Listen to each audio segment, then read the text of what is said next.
Now we read about safety measures at home कि हमें घर पर भी किन किन बातों का ध्यान करना चाहिए। अभी तक तो हमने रीड किया था कि रोड पे हमें किन बातों का ध्यान रखना चाहिए, बट घर पर भी कुछ एक्सीडेंट्स घटित हो सकते हैं। तो क्या है, कुछ हमारे घर पर भी ध्यान रखने वाली बातें हैं। Let's read.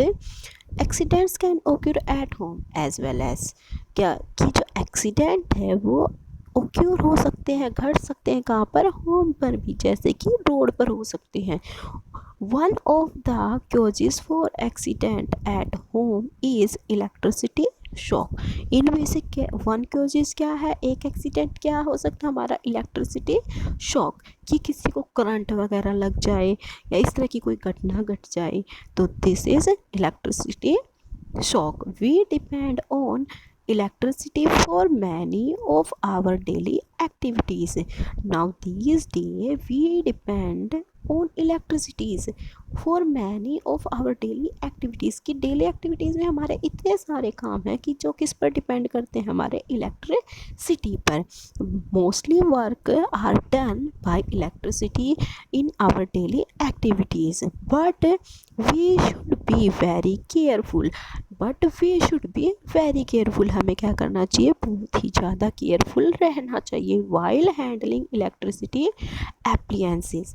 तो एप्लियंसेस होता है कि जो भी उपकरण है या बिजली से चलने वाले जो भी सामान है, उनको हमें क्या करना चाहिए, पकड़ते टाइम क्या करना चाहिए, बहुत ही ध्यान रखना चाहिए। केयरफुल वाइल हैंडलिंग इलेक्ट्रिकल, जब भी हम उनको पकड़ते हैं एप्लियंस को, इलेक्ट्रिक एप्लियंस को, तो हमें बहुत ही ज़्यादा केयरफुल रहना चाहिए। Certain basic precautions must be taken if you got electricity shock. तो सर्टेन बेसिक प्रिकॉशंस, कुछ उपाय बताए गए हैं। अगर किसी को शॉक लग गया, आप घर पे हैं, उसको कैसे बचा सकते हैं, some precautions are given here. Number 1, या फिर क्या है कि हमें इलेक्ट्रिक शॉक ना लगे, उससे हम कैसे बच सकते हैं।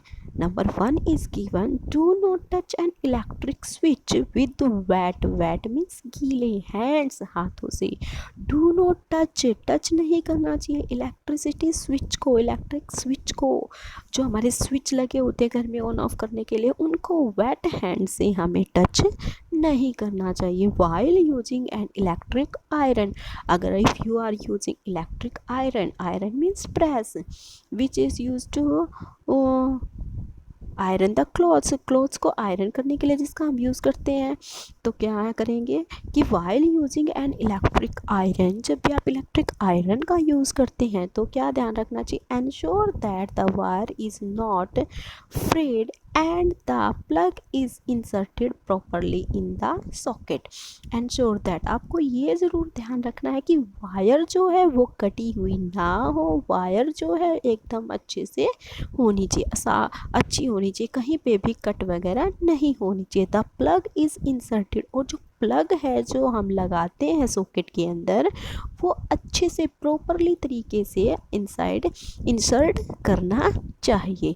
Ensure that the wire is not fried, आपको ये ध्यान रखना है कि जो वायर है वो फ्राइड नहीं होनी चाहिए, और जो प्लग है इंसर्ट होना चाहिए सॉकेट के अंदर प्रॉपरली वे से।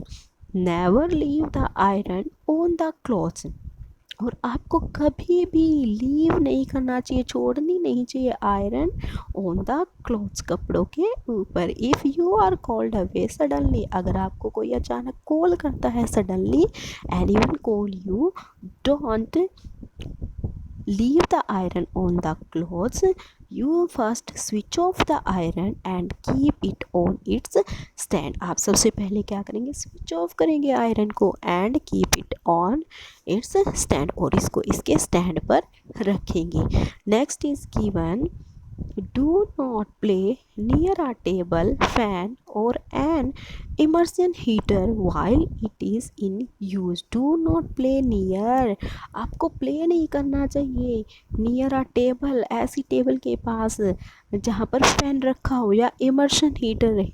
इमर्शन हीटर्स होता है जो हीट, गर्माहट बाहर विसर्जित करते हैं, यानी कि जिनसे हमें गर्माहट फील होती है, जो गर्म हवा वगैरह देते हैं या जिनसे हमें गर्मी फील होती है, वो वाले जो हीटर हैं उनसे अगर वो टेबल पे रखे हुए हैं तो उनके आसपास हमें प्ले नहीं करना चाहिए। अगर उनका यूज हो रहा है, जैसे वो चल रही है, ऑन है और टेबल पे रखे हुए, तो do not play near a table. तो आपको क्या करना है कि टेबल के पास प्ले नहीं करना चाहिए। Next is given, when you use an immersion rod to heat water। when you use, अब क्या है कि अगर आप यूज़ कर रही हैं, अब तो क्या था, इमर्सन हीटर का यूज़ कर रही है, तो हमें ध्यान रखना चाहिए कि टेबल पे रखा हुआ या कहीं पे भी रखा हो तो उसके पास हमें प्ले नहीं करना चाहिए। ऐसे ही आप इमर्सन वाटर को गर्म करने के लिए आप इमर्सन रोड का प्रयोग कर रहे हो तो क्या करना चाहिए आपको, किन किन बातों का ध्यान रखना चाहिए। Let's read, never touch the water to check whether it is hot enough और not. Never touch the water to check, आपको कभी भी वाटर को टच नहीं करके देखना चाहिए कि ये हॉट है अभी या फिर अभी नहीं है। कि क्यों, एमरसन जो रोड है उससे आपको शॉक लग जाएगा। If your switch is on तो you can get shock while you when you are checking the water is hot or not। switch off the plug first, आपको सबसे पहले क्या करना चाहिए, switch off the plug। you switch off the plug and take out the rod before touching the water। और you first switch off the rod and take out the rod before touching, आप क्या करेंगे, rod को बाहर निकालेंगे, then you touch the water to check it's hot और not. It is saying कि आप जो घर पे रोड वगैरह यूज़ करते हैं, आपने देखा होगा आपके घर में रोड से पानी गर्म किया जाता है, तो ऐसे ही डायरेक्ट रोड लगे लगे हमें पानी को चेक नहीं करना चाहिए कि ये हॉट है और नॉट हॉट, कि गर्म नहीं है। तो फर्स्ट क्या करेंगे, आप स्विच ऑफ द प्लग करेंगे और क्या करेंगे, टेक आउट द रॉड, और रॉड को बाहर निकालेंगे, and then you check your water.